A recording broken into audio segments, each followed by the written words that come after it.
বার্তা দিতে চাই। গত 17 বছর যাবৎ এক ফ্যাসিস্ট স্বৈরাচার শেখ হাসিনার আমলে এই বাংলাদেশের 18 কোটি মানুষ তাদের নির্ঘুম যে রাত কাটিয়েছে, তাদের অত্যাচার বৈশাখী নির্যাতনের ফলে যেভাবে জীবন দিয়েছে, আজকের এই 24-এর গণঅভ্যুত্থানের পরে, এই নতুন করে স্বাধীনতার পরে কেন মানুষকে নিঃসংসভাবে তাদের জীবন দিতে হবে, তার স্পষ্ট করা জবাব আমরা আপনাদের কাছে চাই।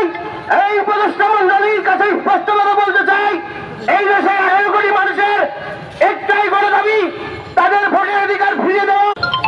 আমাদের 18 কোটি মানুষের স্বাধীনতার যে নাগরিকের যে সত্য চাওয়া ভোটের অধিকার, আপনার দ্রুত সময়ে একটা ভোটের মাধ্যমে সরকার দিয়ে এই দেশের মানুষের আশা আকাঙ্ক্ষাকে পূরণ করে এই নৃশংস হত্যার আপনারা প্রতিবাদ জানিয়ে এবং সুষ্ঠু তদন্তের বিচার করে আপনারা অনতিবিলম্বে এর সুষ্ঠু বিচার করবেন।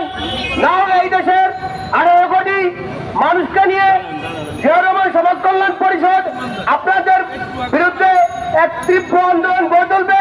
যে আন্দোলনের ফলে আপনারা দেখেছেন ওই স্বৈরাচার শেখ হাসিনা এই দেশ থেকে নির্বাচিত হয়েছে, ওই ভারতে বসে আমাদের এই দেশের মানুষের বিরুদ্ধে তারা যে উচ্চারণ হচ্ছে এবং কুচক্র তারা নির্মাণভাবে আসতেছে, এই দেশে বাস্তবায়ন করার চেষ্টা করছে।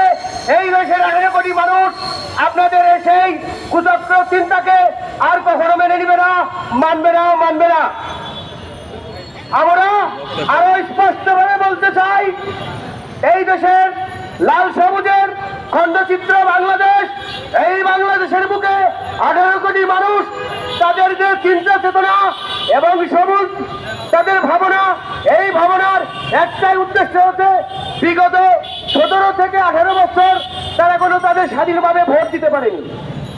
তারপর 36 জুলাই গণঅভ্যুত্থানের পরে এই দেশের প্রত্যেকটা মানুষের বিগত 17 বছর চাওয়া ছিল তাদের কাঙ্ক্ষিত একটা ভোট চাওয়া, কিন্তু তারা তাদের সুশৃঙ্খল ভোট দিতে পারেনি।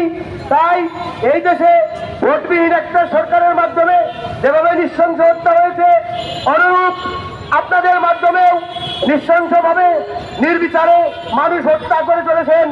আর কতদিন এই নির্বিচারের হত্যা চলবে, আমরা তার সঠিক সিদ্ধান্ত আপনাদের কাছে জানতে চাই। তাই স্পষ্টভাবে আমাদের এই সভাপতিকে আমরা অতি দ্রুত আরো কঠোর কর্মসূচি যারা আহ্বান করে আমি আমার সংক্ষিপ্ত বক্তব্য এখানে শেষ করছি। আসসালামু আলাইকুম, ধন্যবাদ। এখন আমাদের মাঝে বক্তৃতা নিয়ে আছেন সাংবাদিক প্রকুল ভাই, তিনি তার বক্তব্য দেওয়ার জন্য তাকে অনুরোধ করা হলো। যাবে ভাই, ও তো ঠেকানি ওদের ঠেকানি যায়।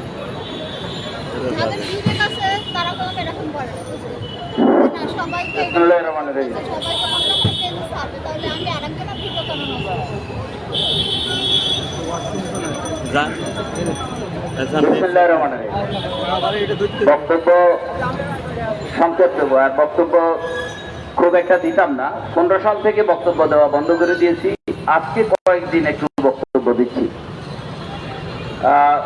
প্রিয় বন্ধুরা, প্রথমে সাংবাদিক ভাইদেরকে শুভেচ্ছা অভিনন্দন জানাচ্ছি। অনেক কষ্ট করি আমাদের ভিডিও ভিউজ ধারণ করেন। জিয়াউর রহমান সমাজ কল্যাণ পরিষদ যে ব্যানারটি এনেছে আপনার কুমিল্লাতে, আপনার যে যৌথ বাহিনী ধরে নিয়ে যাওয়ার পরে যে হত্যা হয়েছে, আমরা এটার জন্য আসলে গণবিপ্লব করি নাই, এই শেখ হাসিনাকে বিতাড়িত করি নাই। আমার এলাকা চট্টগ্রামের মিরাশ্বরের ছেলে আমি দুইটা কবিতার লাইন বলে আমি আমার বক্তব্য শুরু করবো। শুনরে বিপ্লবী জিয়ার সেনা ওই জালিমের কারাগার ভাঙরে তোরা, মুক্তির মিছিলে নামরে তোরা, আমার মাকে আনরে তোরা। ওই জালিমের ছেলের তালা ভাঙরে তোরা, জালিমের কান কেটে আনরে তোরা, আমার মাকে আনরে তোরা। শুনরে বিপ্লবী জিয়ার সেনা। বেগম খালেদা জিয়াকে গুলশানের বাসভবনে যখন বালুর চাল দিয়ে আটকানো হয়েছে, তার উপর লিখেছিলাম এই কবিতা। আর শাহবাগের মঞ্চ যেদিন তৈরি করেছিল, সেই দিন আপনার এই যে মসজিদের গেট বন্ধ করে দিয়েছিল ওই যে বাইতুল মোকাররমে, সেটা নিয়ে লিখেছিলাম। তার উপর আজাব সোয়ার হয়ে লিখেছিলাম, শাহবাগের জলসা করে ফাঁকি নাচে ঢোলের তালে তারি ফাঁকি ইজ্জত লেবে হরি হরি সবাই বলে জাত গেলে ভাই জাত গেল রে শাহবাগের জলসা করে শাহবাগের মঞ্চ আমায় মরেছিল কানায় কানায় বলবো কেমনে ইজ্জত গেছে তাই সুতরে জলে বুক বাসাই হরি হরি সবাই বলে সেদিন হরি হরি হয়েছিল সেদিন বন্ধুরা আমার। আমি আজকের এই তত্ত্বাবধায়ক অন্তর্বর্তীকালীন সরকারের কথা একটা বলবো। আমার এলাকায় তখন এক বিচারক ছিল, স্বাধীনতার আগের কথা বলছি আমি। এখন তখন তো আপনার মা বোন বিশেষ করে স্বামী স্ত্রীদেরকে একটু আটটুকু অভাব অনটনের যুগ ছিল, আপনার মারধর করতো। এখন যে ওই মেম্বারের কাছে যে বিচারের জন্য যাইতো, মেম্বার চিংড়ি মাছ একটু পয়সা ছিল, চিংড়ি মাছ ইলিশ মাছ অন্যান্য মাছ রেখে বলতো যে আপনি বাজার, বিশেষ করে মহিলারা বিচারের দিন যাইতো বাজার, ওখানে আবু তোরাব বাজার বলে কথা নিরাশ সরাইতে, তো শুক্রবার আর শনিবার। তো মহিলারা স্বামী যখন বাজারে চলে যেত তখন স্বামীর বিরুদ্ধে বিচার দেওয়ার জন্য আমার মাইজোর করে আমার বরণ পোষণ দেয় না, এই বিচারটা নিয়ে যেত। স্বামী যখন বাজারে চলে যেত 3টার দিকে, তখন 5টার দিকে যেত আপনার, তখনকার আপনার প্রায় 8টা 9টা 10টা 11টা বাজে বাজার থেকে স্বামী ফিরে আসছে। তখনকার মানুষ এমনই ছিল, হেঁটে আসা যাওয়া। তো বলছে যে ঠিক আছে বিচারের দিনে দরকার, আমি একটু বাড়ি থেকে ঘুরে আসি আজকে। তো ওরে রেখে দিয়ে ওরা রাইট করে রেখে দিত। এইভাবে করে সে 7 বিয়ে করেছে। বলছে তুমি আর বিচারের জন্য যেহেতু আসছো, তোমার স্বামী যেহেতু তোমার মাঝে খাওয়া দাওয়া করায় রাত্রেই তাকে বিবাহ করে কিন্তু বলে এভাবে সে 7টা বিয়ে করেছে। এখন আমরা 17 বছর আন্দোলন করলাম আমরা। এখন আমি বারবার বললাম বাংলাদেশ পৃথিবীর আকাশে তারাগণে শেষ করা যাবে, আর বাংলাদেশের যে সুপারি গাছে সুপারি গণে আকাশের তারাগণে শেষ করা যাবে না, কিন্তু সুপারি গাছে সুপারি গণে শেষ করা যাবে। বাংলাদেশ জাতীয়তাবাদী দল বিএনপির যে আন্দোলন সংগ্রাম, খুন গুম রক্ত, বাড়ি ছাড়া হাজার হাজার লক্ষ লক্ষ ছেলে মেয়ের যে বাড়ি ছাড়া, এটা কি গুণে শেষ করা যাবে? গুণে শেষ করা যাবে না। এখন 17 দিনে আন্দোলন করেছেন, আমরা আপনাদেরকে তারেক রহমান সহ বাংলাদেশ জাতীয়তাবাদী দল বিএনপি সবাই আপনাদেরকে সেলুট জানি। যে বিপ্লব আপনারা করেছেন, আমরা আপনাদেরকে বীর পুরো করেছি, বীর উপাধি দিয়েছি। এই নয় যে বাংলাদেশ জাতীয়তাবাদী দলকে আপনি বাদ দিয়ে আপনি এই আগামী দিনে নির্বাচন আছে। বিএনপির ভোট এখনো 50% ভোট আছে। ভোটের আগের দিন আরেকটা জোয়ার আসে, সেই দিন আপনারা কি হয় যেটা জানেন। দলকে মার্কাকে শুধু ধানের শীষে ভোট দাও। বাংলাদেশের মানুষ যে যেখানে থাকবে থাকুক, যেটাই কথা বলবে বলুক, বাম দলের মতন সারাদিন বাম দল যারা রার করে তারা দেখা যাচ্ছে সারাদিনই বাম দল বিভিন্ন রাষ্ট্রের বিভিন্ন সুবিধা অসুবিধা নিয়ে কথা বলে, কিন্তু ভোটের দিন থেকে নৌকা মার্কা বা ধানের শীষের বিপক্ষে ভোট দিয়ে দেয়। তো যেগুলা বিএনপির সাথে এখন জোটবদ্ধ আছে তারা হয়তো বিএনপিকে ভোট দেবে, এটা আশা আমি ব্যক্ত করছি। এখন 17 বছর আন্দোলন করলে বাংলাদেশ জাতীয়তাবাদী দল বিএনপি সহ অন্যান্য সংগঠন যারা বিএনপির সাথে জোটবদ্ধ ছিল, এখন 5 আগস্ট পর্যন্ত করেছে। 5 আগস্টের পরে বিএনপির বিরুদ্ধে বিভিন্ন আপনার দুর্নাম বদনামি শুরু করে দিয়েছে। এখন ঘরের ভিতরে আরো একদিন বলেছি, ঘরের মধ্যে আপনার এই জগদা জাতি তর্ক হবে। গতকালকে আমার সাথে আমি বাসা ছেড়ে দেব সিদ্ধান্ত নিয়েছি, এরকম এখন রাত্রির মধ্যে কি বাসা ছাড়া যায়? বলতেছে অমুক হুজুরের বিরুদ্ধে আপনাদের অমুক নেতায় এভাবে বললো কেন? আমি দেখেন সেখানে হয়তো কোরআনের কথা আমরা শুনতে যাই সবাই, কিন্তু যদি এখানে রাজনীতির কথা আসে, আপনি যতই ভালো বলেন, এই হোটেলে যদি আপনার বলেন যে আজকে আপনার তরকারিটা ভালো না, হোটেলে আমাকে মারবে, বলবো যে এইখানে সবাই খাচ্ছে আপনি কেন ভালো বলুন। আসলে সবাই খাচ্ছে, ওরা লজ্জা শরমে বলতে পারতেছে না। জিনিসটা হচ্ছে যে এরকম। এখন আপনি যতই ভালো বলবেন বলেন না কেন, বাংলাদেশ জাতীয়তাবাদী দল বিএনপি কোথাও আপনার এখানে আলে ঢালে কোনো বাজারে, আমি মোহাম্মদপুর বাজার এখানে সবচেয়ে যেখানে এই গত 17 বছর ছাদামি হচ্ছে, আমি সেখানে প্রতিদিন আমি তথ্য নিচ্ছি, কোনো ছাদাবাজি হচ্ছে না, অবাধে ব্যবসা করতেছে, আপনার ফুটপাতে ব্যবসা করতেছে। কিন্তু না, একদল আসবে আরেক দল আসার জন্য বোঝা যাচ্ছে খাওয়ার জন্য। এগুলো আসলে আধ্যাত্মিক কথাবার্তা। এই বদনামিটা যাতে করে ভোট বাড়ানো যায়, এই জন্য এরা করতেছে। আমরা আপনাদেরকে বলবো, যারা বক্তব্য দিবেন, যারা আছেন, বাংলাদেশের সকল মানুষ অপেক্ষা আছে একটা নির্বাচনের জন্য। আমরা কি জন্য? এক দফায় এক দাবি, শেখ হাসিনা কবে দাবি? দিল্লি না ঢাকা, ঢাকা ঢাকা, হাসিনা না খালেদা, খালেদা খালেদা, এইসব স্লোগান দিয়েছি 17টি বছর। জুলাই বিপ্লবে আপনার কোটা না মেধা, মেধা যোগ হয়েছে, আমরা তার সাথে আমরা মিছিল করেছি, আমরা তাদের সাথে একাত্র মিছিল করেছি, ভিডিও করেছি, লাইভ করেছি, এমনকি লাইভ ভিডিওকে 2 রানের ফাঁকে মোবাইলকে রেখে আপনার কোন ক্যামেরাকে আপনার ব্যাগের ভিতরে ঢুকিয়ে আমরা সাধারণ মানুষের প্রতি, বাংলাদেশের মানুষের প্রতি আমরা ডাক দিয়েছি, ভাই বাংলার মানুষ, মা বোনেরা আর ঘরে বসে থাকবেন না। আমার ছাত্র জনতার ভাইদের উপর নির্যাতন করছে, খুন করছে, গুম করছে, রক্তাক্ত করছে, ঢাকার রাজপথ রক্তে লাল রঞ্জিত করছে। আপনারা কেউ ঘরে বসে থাকবেন না, নামুন, নামুন, রাজপথে নামুন। হাসিনা পালিয়ে গিয়েছে, হাসিনা পালিয়ে গিয়েছে, হাসিনা বাংলাদেশ থেকে চলিয়ে গিয়েছে। এইভাবে আত্মনাদ করে মানুষকে ডেকেছি, কিন্তু আমার আন্দোলনকে আপনি ছিনিয়ে নেওয়ার জন্য না। বাংলাদেশ জাতীয়তাবাদী দল বিএনপি 17 বছর বিএনপি বলেছে, 96 থেকে 99 সাল পর্যন্ত ভোটের কথা বলেছে, এখনো ভোটের কথা বলছে, ভবিষ্যতে ভোটের কথা বলছে। আগামী দিনে তার প্রমাণ বলেছে শান্তিপূর্ণ রাজনীতি করার জন্য। শান্তিপূর্ণ রাজনীতির কাছে আমরা কোনো কিছু ছিনিয়ে নেওয়ার চেষ্টা করবেন না। আমি বলে আপনাকে বক্তব্য এখানে শেষ করতে। আসসালামু আলাইকুম ওয়া রাহমাতুল্লাহি ওয়া বারাকাতুহু। জিয়াউর রহমান সমাজ কল্যাণ পরিষদের সংগ্রামী সভাপতি আমি গিয়াসউদ্দিন সুবন ভাইকে ধন্যবাদ শেষ করছি। আসসালামু এখন আমাদের মাঝে বক্তব্য রাখবেন ডক্টর কাজী মনিরুজ্জামান মনির, সিনিয়র যুগ্ম আহ্বায়ক জাতীয় দল কেন্দ্রীয় কমিটি বিএনপি এবং উপদেষ্টা বাগেরহাট জেলা বিএনপি। তাকে তার বক্তব্য দেওয়ার জন্য অনুরোধ করা হলো। শিক্ষকদের উপরে নির্যাতন, বিসমিল্লাহির রহমানির রহিম। আমরা তার প্রতিবাদ জানাই এবং শহীদুল ইসলাম শহীদ এইসব শিক্ষক যুবদল নেতা স্বপদে বহাল করে কুমিল্লার বেতন ভাতা চালু করে লাইভে এবং তাকে বিচার বহির্ভূত হত্যার কর্মস্থলে ফিরিয়ে নেওয়ার জন্য প্রতিবাদে আমরা বারবার আজকে সরকারের কাছে জিয়াউর রহমান সমাজ কল্যাণ পরিষদের আমরা চাই সম্মানিত সভাপতি দেশের যে কোনো দেশের প্রতিবাদ সভার আহ্বান করেছেন শিক্ষা বিভাগ, যে দেশের শিক্ষা গিয়াসউদ্দিন খোকন, যিনি আমাদের সাথে রাজপথে 16 বছর স্বৈরাচার বিরোধী আন্দোলনে ছিল উন্নত এবং এখনো আছে। আমাদের শিক্ষা তিনি ব্যবস্থাটিকে সবসময় প্রতিবাদী কণ্ঠ। তাকে আজকে এই গুরুত্বপূর্ণ বিষয় নিয়ে প্রতিবাদ সভা করার জন্য আমি আমার পক্ষ থেকে ধন্যবাদ জানাচ্ছি। সংগ্রামী সাথী বন্ধুরা, আপনারা জানেন যে আজকে 16টি বছর মানুষ তার ভোট দিতে পারে নাই। আমরা দেখেছি একটি ফ্যাসিস্ট খুনি হাসিনা বসেছিল, খুন এবং হত্যাকারী শেখ হাসিনা, যিনি আপনার কথায় কথায় গুম করত, খুন করত, মামলা দিত, নির্যাতন করত।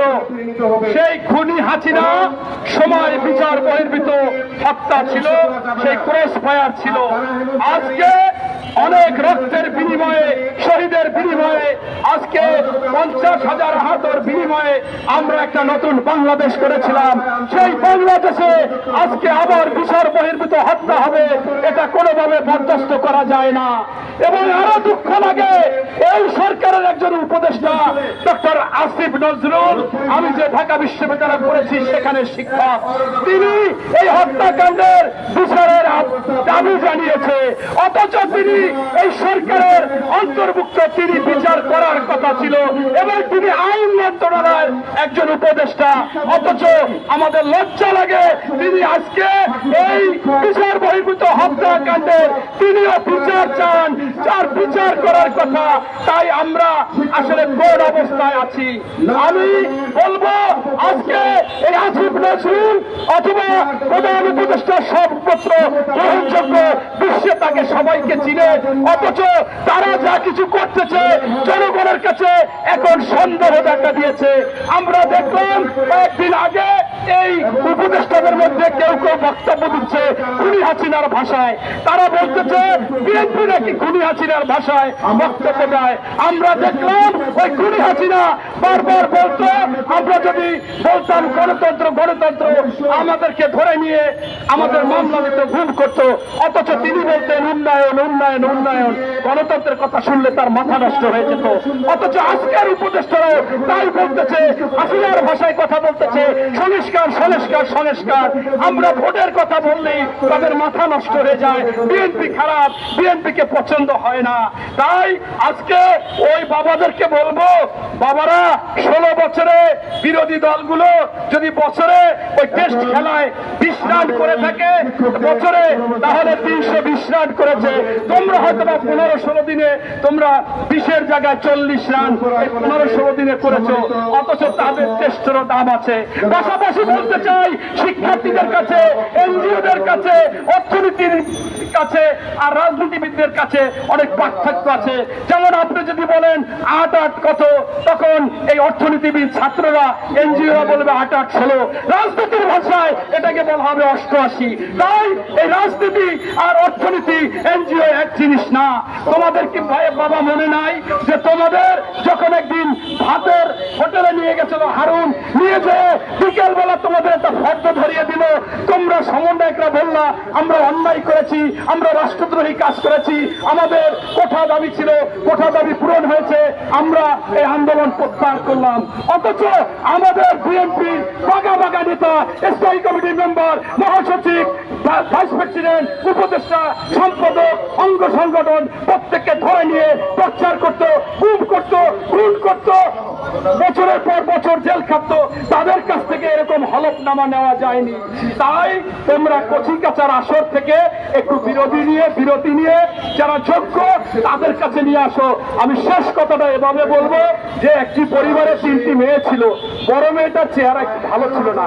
যখন সম্বন্ধ আসতো বর পালিয়ে যেত, দৌড় দিত, নাস্তা না খেয়ে চলে যেত। তাই ওই পরিবার চিন্তা করলো সোনে পাউডার দিয়া, বিউটিশিয়ান দিয়া কিভাবে তাকে বিয়ের যোগ্য করা যায়। ছোট মেয়ে দুটি এত সুন্দরী যে কোনো লোক দেখলেই কেউ কেউ অফার দিচ্ছে আপনার মেয়েটাকে আমার সন্তানের জন্য নিতে চাচ্ছি। এখন ওই বড় মেয়ের বিয়ে হয় না, ছোট মেয়েদের বিয়ে দিতে পারতেছে না। বাবারা এই সোনা পাউডার বিউটিশিয়ান পরিবারে খাটে। রাজনীতিতে বিএনপি হচ্ছে সর্ববৃহৎ দল, সেই বিএনপির চেয়ে তোমাদের দল গঠন করে উপরে নিবা। যখন যোগ্য হবে ভোট দিতে দেবে মানুষে, তোমরা সরকার গঠন করতে পারবা। তখন নির্বাচন এইটা বাংলাদেশের মানুষ কখনো মানবে না।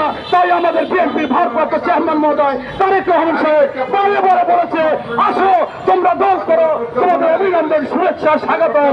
তবে জনগণের কাতারে এসে তোমাদের 10,000 টাকা কম্বল দেওয়ার জন্য সরকারি হেলিকপ্টার নিয়ে যাবা, 1 লক্ষ টাকা খরচ করবা, পুলিশ প্রোটোকল দেবা, এসপি ডিসিরা তোমাদের প্রোটোকল দেবে। এভাবে জিনিস পার্টি করতে দেওয়া হবে না। ধন্যবাদ। আসসালামু আলাইকুম। ধন্যবাদ তাকে বক্তব্য দেওয়ার জন্য।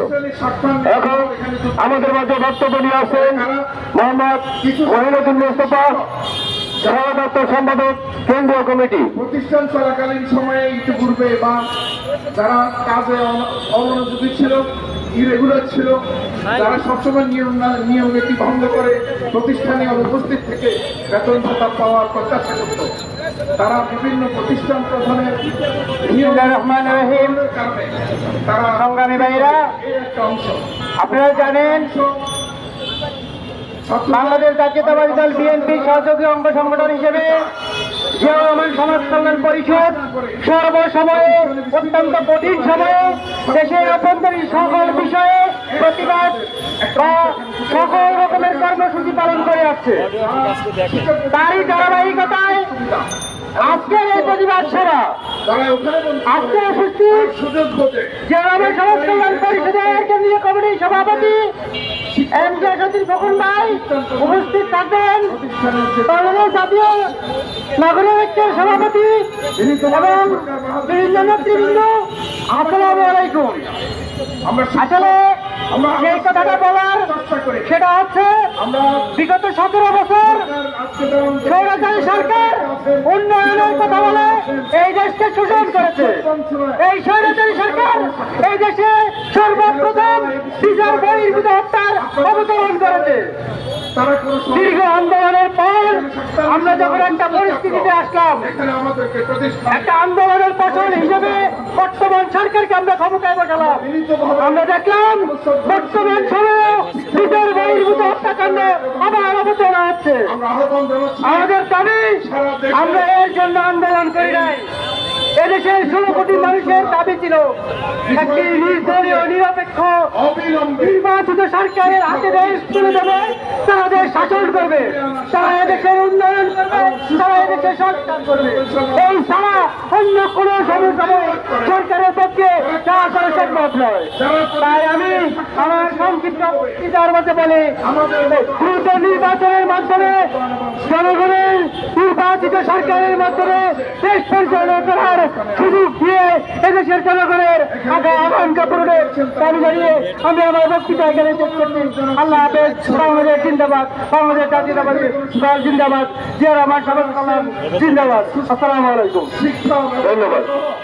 দেশে একটা শান্তি শৃঙ্খলা এখন আমাদের মাঝে বক্তব্য তিনি আছেন তোফায়েল হোসেন সন্টু, সভাপতি বাংলাদেশ সড়ক পরিবহন বাস মালিক, এবং অন্যতম বিএনপির নেতা মাদারীপুর। সারা দেশে বান্ন সেকেন্ড হয়েছে। আপনি যে সাইডে যে প্রকল্প বেড়া। জারি করিয়েছেন শিক্ষা মন্ত্রণালয় বিসমিল্লাহির রহমানির রহিম। বাস্তবায়ন আমরা চাই। উপস্থিত বিনীতভাবে অনুরোধ জানাচ্ছি আজকের মাননীয় শিক্ষা সভার উপদেষ্টা সহ সম্মানের সভাপতি গিয়াস ভাই, ডিজি মহোদয়কে আজকের যে প্রতিবাদ সমাবেশ, এই সমাবেশে আজকে সর্বপ্রথম আমি সাংবাদিক ভাইরা এই প্রক্রিয়া 100% দীর্ঘ 17 বছরের আন্দোলনে যে ভূমিকা রেখেছেন, সর্বপ্রথম আপনাদেরকেও ধন্যবাদ জানিয়ে আমি আমার সংক্ষিপ্ত বক্তব্য শেষ করছি। ভাইরা আমার, আজকে বাংলাদেশে দীর্ঘ 17-18 বছর আন্দোলন করেছি আমরা। এই জন্য আন্দোলন করেছি, আজকে সেই স্বৈরাচারী শেখ হাসিনার ধারাবাহিকতা আস্তে আস্তে চলে আসতেছে। তাই আজকে যে সমস্ত উপদেষ্টারা আছেন তাদের কাছে আমাদের উদাত্ত আহ্বান, আপনাদেরকে যেইভাবে এই জাতি ফুলের মালা দিয়ে বসিয়েছেন, আপনারা এই জাতি কি চায়? জাতি চায় একটা ভোট। কারণ দীর্ঘ 17-18 বছর এই দেশে কোনো ভোট ছিল না, কোনো গণতান্ত্রিক অধিকার ছিল না। আজকে সেই অধিকার ফিরে পেয়েছি। তাই আপনাদেরকে বলবো, এই দেশের মানুষ ভোট দেওয়ার জন্য বসে আছে।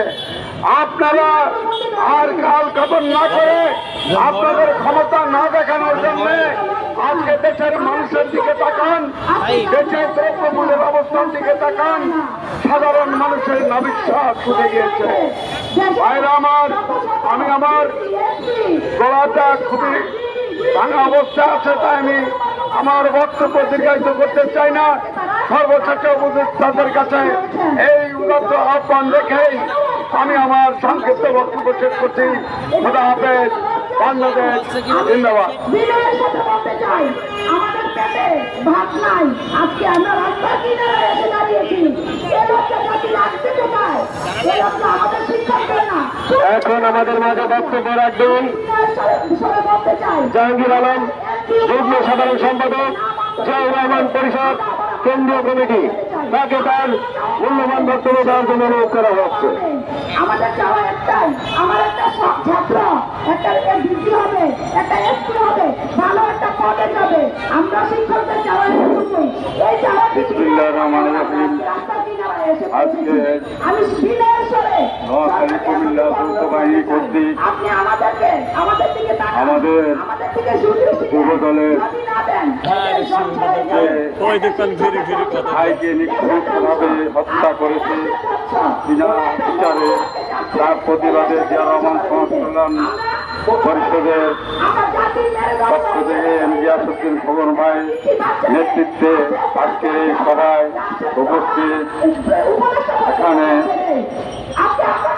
দেশ বাঁচাও মানুষ বাঁচাও আন্দোলনের সংগ্রামী সভাপতি রকিবুল ইসলাম জিতুল ভাই, উপস্থিত গিয়াসউদ্দিন ভাই, সমাজ কল্যাণ পরিষদ কেন্দ্রের সভাপতি, উপস্থিত নুরুজ্জামান ভাই সহসভাপতি, কামাল ভাই, উপস্থিত আমাদের গাজী ভাই এবং ফতুল ভাই সহ সমাজ কল্যাণ পরিষদ এবং অন্যান্য দলের অন্যান্য আমাদের দলীয় নেতৃবৃন্দ সকালের প্রতি আসসালামু আলাইকুম। পাশে থাকতে চাই না। মূলত এইভাবে আমি আমার কথা বলছি। বিচার বহির্ভূত হত্যা নিয়ে কথা, ধন্যবাদ। বিচার বহির্ভূত হত্যা শিক্ষক সমাজ এটি বঞ্চিত হয়ে বিগত হাসিনার আমল থেকে 17 বছর থেকে এই অন্যায় অত্যাচার হয়ে আসছে। বিগত দিনে বিএনপির উপরে যে স্টিমরোলার যা চালিয়েছে, তাদের শাসন আমলে তারা যে ভাবে খুন গুম নির্যাতন করেছে, তাদের আমলে যে প্রেতাত্মা প্রশাসন তারা নিয়োগ দিয়ে রেখেছে, সেই প্রেতাত্মা প্রশাসনের মধ্যে কিছু অংশ এখনো তারা বিভিন্নভাবে বিরোধী দল বিএনপির উপরে তারা স্টিমরোলার চালার জন্য বিভিন্নভাবে কৌশল অবলম্বন করিতেছে। এর ধারাবাহিকতায় কুমিল্লার যুবদলের আমাদের ভাইকে তারা নৃশংসভাবে তারা বিচার বহির্ভূত হত্যাকাণ্ডটি ঘটিয়েছে। আমি মনে করি অন্তর্বর্তীকালীন সরকারের দৃষ্টি আমি আকর্ষণ করব, স্বরাষ্ট্র উপদেষ্টার দৃষ্টি আকর্ষণ করব যে এখনো দেখা যাচ্ছে যে বাংলাদেশের সকল প্রান্তে বিশেষ করে ঢাকাতে বিগত হাসিনা চলে গেছে ঠিকই, কিন্তু তার প্রতাপটা তার ছাত্রলীগ গুন্ডালীগ যুবলীগ যা আছে স্বেচ্ছাসেবক যারা আছে তারা বিভিন্নভাবে গাডাগা দিয়ে বিভিন্ন অপকর্ম কুকর্ম করতেছে। তারা তাদের ওই বেতনটা প্রশাসনকে ব্যবহার করে উল্টো আরেকটা দিন দেখা যাচ্ছে যে তারা বিএনপির উপরেই মরার উপর খাড়া হয়ে তারা বিএনপির উপরেই আবার নতুনভাবে বিভিন্নভাবে বিভিন্ন আইনে মামলা দায়ের করতেছে। আজকে তারা এখনো বিদ্যমান আছে। আমি মনে করি যে স্বরাষ্ট্র উপদেষ্টা এদিকে নজর দেওয়ার দরকার এবং আইন শৃঙ্খলা বাহিনী তাদের দিকে দৃষ্টি দেওয়ার দরকার। তারা এখনো লিফলেট বিতরণ করে কিভাবে, তাদের সাহস হয় কিভাবে, তারা বিভিন্নভাবে আন্দোলনের ঘোষণা দিচ্ছে। আমি মনে করি যে বিগত ফ্যাসিস্টের স্বৈরাচারী যে কায়দায় যে বিগত 36 জুলাই ইউনিভার্সিটির ভিতরে যেভাবে তারা অকিষ্টিক রামদা পশুখোলা দিয়ে মানুষের ছাত্রদের চেহারা জনগণের চেহারাকে কুটিয়ে বিচ্ছিন্ন করেছে, এই দৃষ্টান্ত ছবিগুলি এখনো আছে। আমি মনে করি তাদেরকে এখনো ধরা ছোঁয়ার বাইরে রেখেছেন, তাদেরকে এখনো ধরতে পারেন নাই। আমি গোয়েন্দা বাহিনীকে বলবো, যারা প্রশাসনকে বলবো, আপনারা তো বিগত দিনে বিএনপিকে মাটির নিচ থেকে তুলে নিয়ে এসেছেন। বিএনপি আপনাদের অত্যাচারে ধান খেতে ছিল, আপনাদের অত্যাচারে পালিয়েছিল, বাড়িঘর ছাড়া ছিল, তারা বাড়ি ঘরে আসতে পারেন। আজকে আপনাদের সেই সাহসিকতা কোথায় গেল?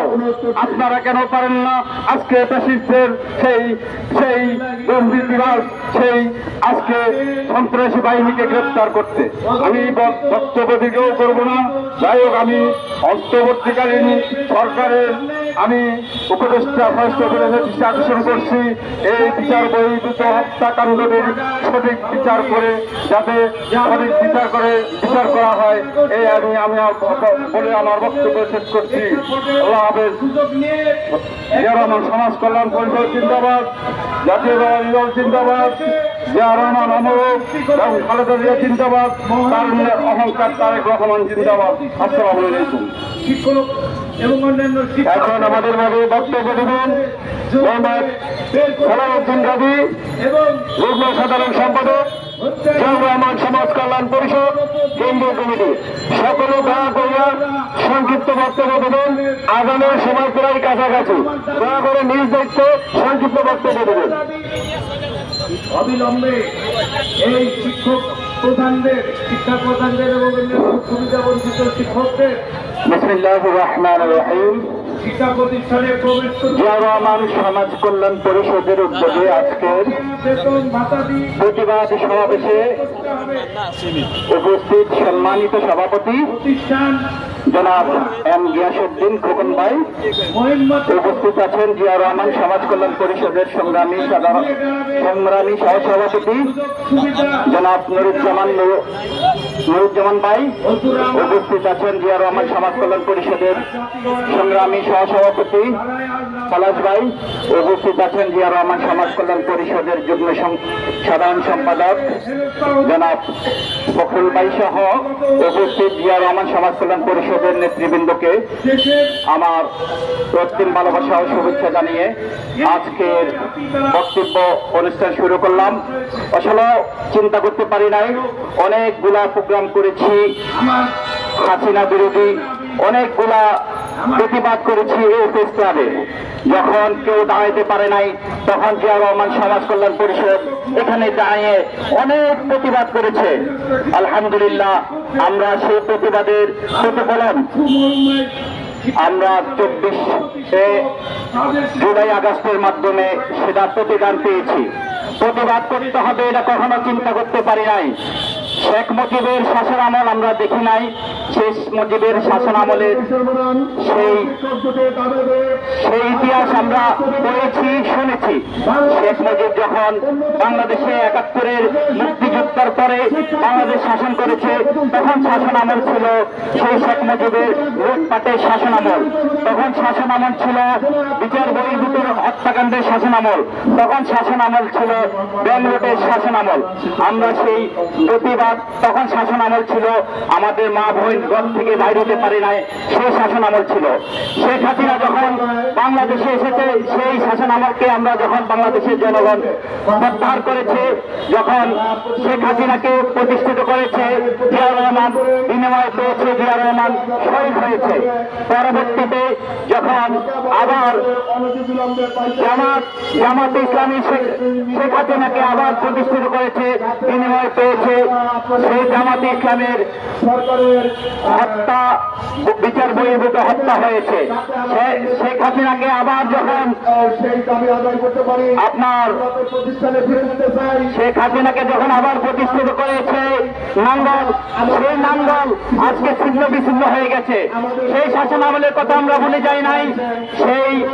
এই 16-17 বছর শেখ হাসিনা যেভাবে শাসন করেছে আমরা সেই শাসনের কথা ভুলে যাই নাই।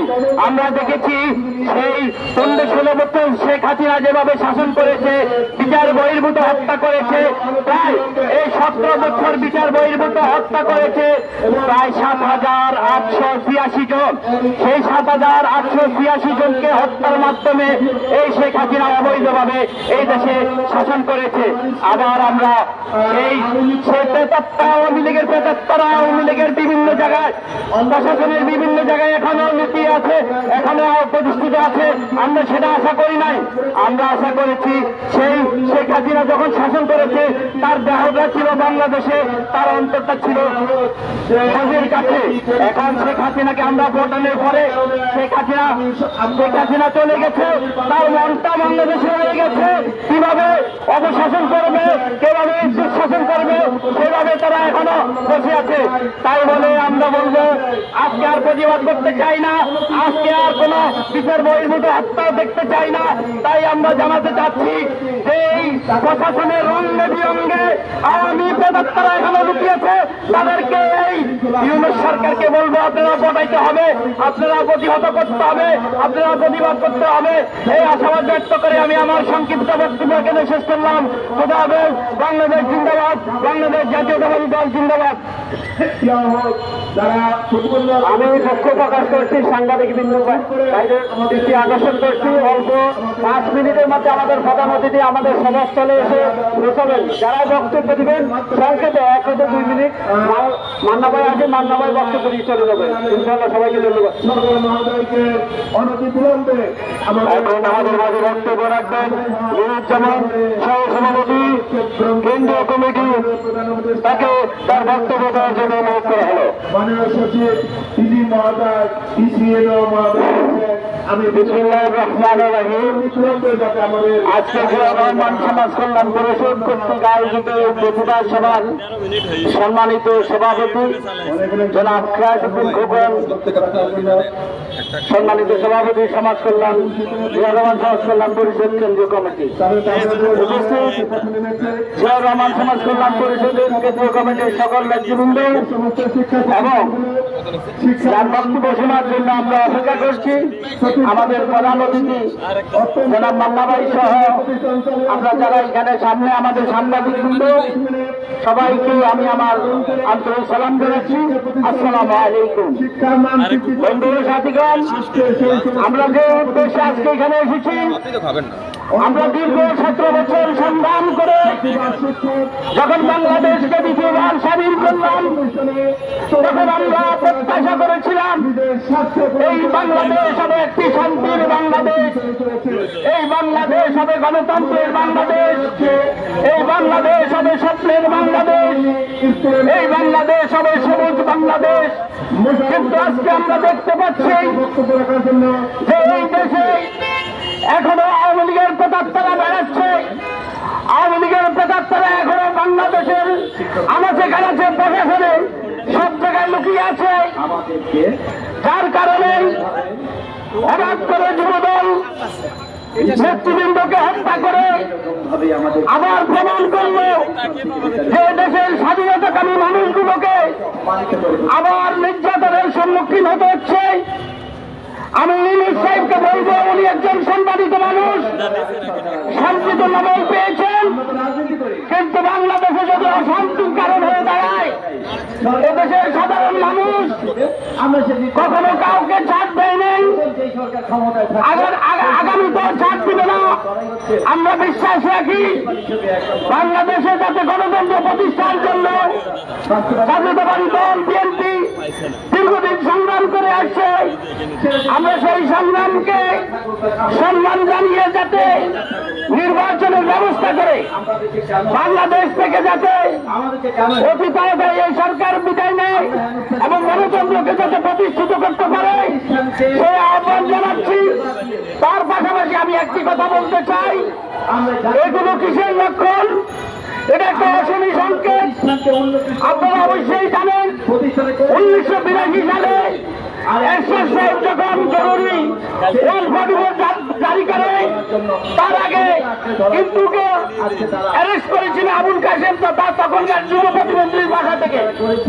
আর ওই তাকে অ্যারেস্ট করার নাটক করে কিন্তু একটা দেখিয়ে সে বাংলাদেশে তখন জরুরি আইনকে কায়েম করে বাংলাদেশের রাষ্ট্র ব্যবস্থায় দীর্ঘদিন থেকে যায়। আজকেও সেই অবস্থা দেখতেছি। হঠাৎ করে যুবদলের নেতৃবৃন্দকে হত্যা করে সেই আবার অশনি সংকেত আমরা বুঝতে পারছি। বাংলাদেশে কোনো আবার দ্বিতীয় পক্ষ কোনো আবার শাসন করার পায় তারা করছে কিনা, তাই সবাইকে সাবধান থাকার জন্য অনুরোধ রেখে আমি আমার বক্তব্য শেষ করছি। বাংলাদেশ জিন্দাবাদ, বাংলাদেশ জাতীয়তাবাদ দল জিন্দাবাদ, জিয়া রহমান সমাজ কল্যাণ পরিষদ জিন্দাবাদ, এবং গান্ধী জিন্দাবাদ, তারেক রহমান জিন্দাবাদ, শহীদ প্রেসিডেন্ট জিয়াউর রহমান অমর হোক। আপনারা সবাই ভালো থাকেন। ধন্যবাদ বক্তব্য দেওয়ার জন্য। এখন আমাদের মাঝে বক্তব্য নিয়ে আছে তারেকুল ইসলাম ভূঁইয়া, চেয়ারম্যান জনতার অধিকার পার্টি। তাকে তার বক্তব্য দেওয়ার জন্য অনুরোধ করা হলো।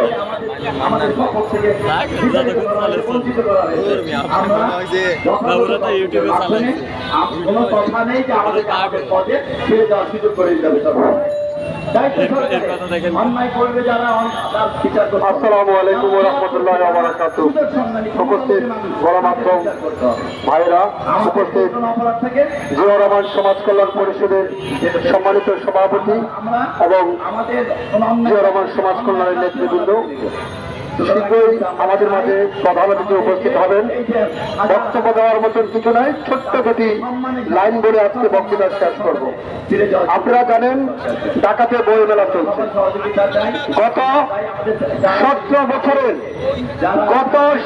বছরের ফ্যাসিস্ট শেখ হাসিনা, যখন জুলাই আগস্টের গণ অভ্যুত্থানের ছাত্র জনতার আন্দোলনের মধ্য দিয়ে পালিয়ে গিয়েছিল, আমরা তখন গণ আন্দোলনের মাধ্যমে আনন্দ মিছিল করেছিলাম। কিন্তু গত 17 বছর তিনি বাংলাদেশের বৈধ বলেন অবৈধ বলেন তিনি প্রধানমন্ত্রী ছিলেন এবং দেশটাকে শাসনের নামে শোষণ করেছেন। কিন্তু বই বইমেলা হচ্ছে একটি শিক্ষা, শান্তির এবং রিসার্চের জায়গা। সেই জায়গা দেশ সচিব শফিক সাহেব শেখ হাসিনার ছবি দিয়ে একটি ডাস্টবিন বানিয়েছেন। এটি আমি মনে করি ভবিষ্যৎ প্রজন্মের জন্য এক ধরনের হুমকি এবং আতঙ্ক। কারণ আজকে আমি আছি, কালকে আমি থাকতেও না পারি, কালকে আমার বেলায় সেটা হবে। এই প্রধানমন্ত্রীর ছবি দিয়ে ডাস্টবিন বানিয়ে দেশটাকে কোন দিকে নিতে চাচ্ছেন? এই শফিক সাহেব তো একসময় সাকিবুল হাসানের আপন ভাই ছিলেন মনে হয়, আমি গতকালকে একটি ছবিতে দেখে দিলাম। তিনি তো আওয়ামী লীগের বড় এজেন্ডা ছিলেন। তার মানে অর্থাৎ সে এগুলো ডাস্টবিন বানিয়ে এই প্রধানমন্ত্রীকে অপমান অপদস্থ করে সে প্রমাণ করতে চেয়েছেন যে শেখ হাসিনার প্রতি তার ঘৃণা জন্মিয়েছেন। আর শফিক সাহেব, আপনি এগুলো করে নির্বাচনকে বন্ধ করার একটা পায় পাওয়া করছেন। দেশের মুভমেন্টকে, সাধারণ মানুষকে অন্যদিকে ডাইভার্ট করার একটা পরিকল্পনা করছেন। আমি বিশ্বাস করি বইমেলা এক ধরনের রিসার্চের জায়গা, শিক্ষার জায়গা। সেখানে আমাদের প্রজন্ম শিখতে যাবে। সেই শিক্ষাটা যেহেতু আমাদের ভবিষ্যৎ প্রজন্মের জন্য, আমাদের ভবিষ্যৎ রাজনীতির জন্য কোন ধরনের হুমকির সম্মুখীন না হয়, এটি আমাদের সকল রাজনীতির বিরুদ্ধে খেয়াল রাখতে হবে।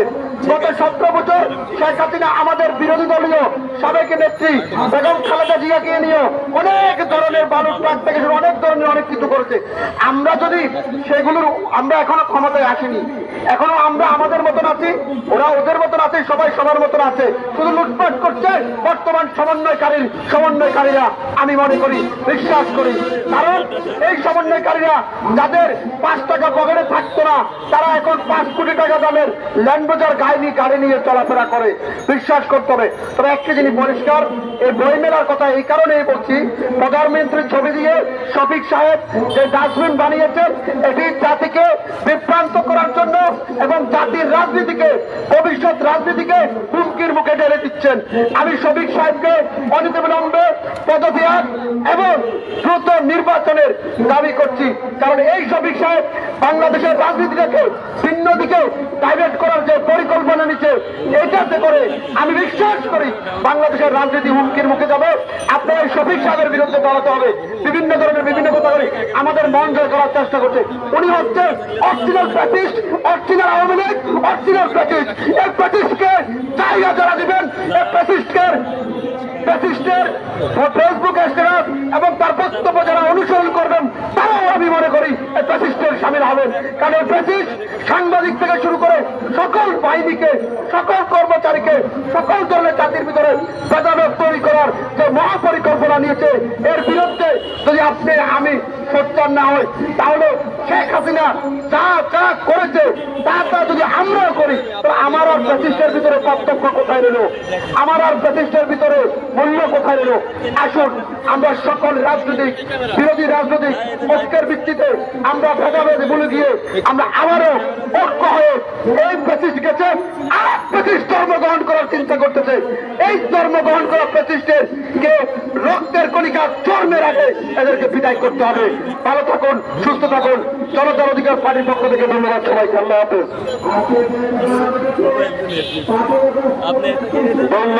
ধন্যবাদ তাকে তার বক্তব্য দেওয়ার জন্য। এখন আমাদের মাঝে বক্তব্য নিয়ে আছেন রকিবুল ইসলাম রিপন, সভাপতি দেশ জনতার দেশ বাঁচাও মানুষ বাঁচাও আন্দোলনের সভাপতি। নতুন প্রজন্মের মানুষ নতুন প্রজন্মকে বিসমিল্লাহির রহমানির রহিম। জিয়া রহমান সমাজ কল্যাণ পরিষদ কর্তৃক আয়োজিত আজকের এই আলোচনা নাগরিক সমাবেশের সম্মানিত সভাপতি, গত 17 বছরে আমরা একসঙ্গে গণতন্ত্রের জন্য লড়াই করে কাজ করছি। আমাদের সকলের প্রিয় জনাব গিয়াসউদ্দিন খোকন ভাই কিছুক্ষণের মধ্যে আমাদের প্রিয় নেতা জনাব মাহমুদুর রহমান ভাই আসবেন। মান্না ভাই সঙ্গে কথা হয়েছে, 2-4 মিনিটের মধ্যেই চলে আসবেন। বক্তব্য দেবেন জাতীয় নেতৃবৃন্দ। আমি 2-1টি কথা বলে আমি বক্তব্য শেষ করতে চাই। আমরা গত 17 বছরে হাসিনার শাসন আমল দেখেছি। যে শাসন আমল ছিল মানুষের দুঃখ কষ্ট নির্যাতন নিপীড়নের শাসন আমল, যে শাসন আমলে বাংলাদেশের কোনো ব্যক্তিকে, কোনো বুদ্ধিজীবীকে, কোনো রাজনীতিবিদদেরকে সম্মান দেওয়া হতো না। যে শাসন আমলে হয়েছিল আয়নার ঘর, গুমের ঘর, খুনের ঘর, কারাগার। যে শাসন আমলে আমরা দেখেছি ছোট বাচ্চাদেরকে আয়নার ঘর, গুমের ঘর রেখে তাদেরকে দুধ দেওয়া হতো না। সেই শাসন আমল বাংলাদেশের মানুষ প্রতিষ্ঠিত হয়ে শেখ হাসিনাকে প্রত্যাখ্যান করে শেখ হাসিনাকে বাংলাদেশ থেকে তাড়িয়ে দিয়েছে। কিন্তু আমরা নতুন করে রাজনীতিতে আরেকটি ষড়যন্ত্র দেখতে পাচ্ছি। আমরা কখনো চাইনি রাজনীতিতে মরহুম শেখ মুজিবুর রহমানের মূর্তি ভেঙে সেই মূর্তিতে প্রচার করার, এটা কোনো রাজনীতি নয়। আমরা দেখতে চাইনি এই বইমেলাতে শেখ হাসিনার যে ডাস্টবিন বানানো হয়েছে, এটা আমরা দেখতে চাই নাই। কারণ 17 বছরের শাসন আমলের চিত্র যদি এখন আমরা তুলে আনি, তাহলে ওদের আর আপনাদের মধ্যে তফাৎ কি? আপনারাই তো বলেছেন, আমরাই তো বলেছি বৈষম্যহীন বাংলাদেশ দেখতে। আমরা যদি এটা করি, তাহলে ভবিষ্যৎ প্রজন্ম আমাদের থেকে কি শিখবে? প্রশ্ন রয়ে গেল। আজকে আওয়ামী লীগের বন্ধুরাও কারাগার থেকে শেখ হাসিনাকে বলার চেষ্টা করছে আওয়ামী লীগকে শেখ হাসিনাকে দেখতে চায় না।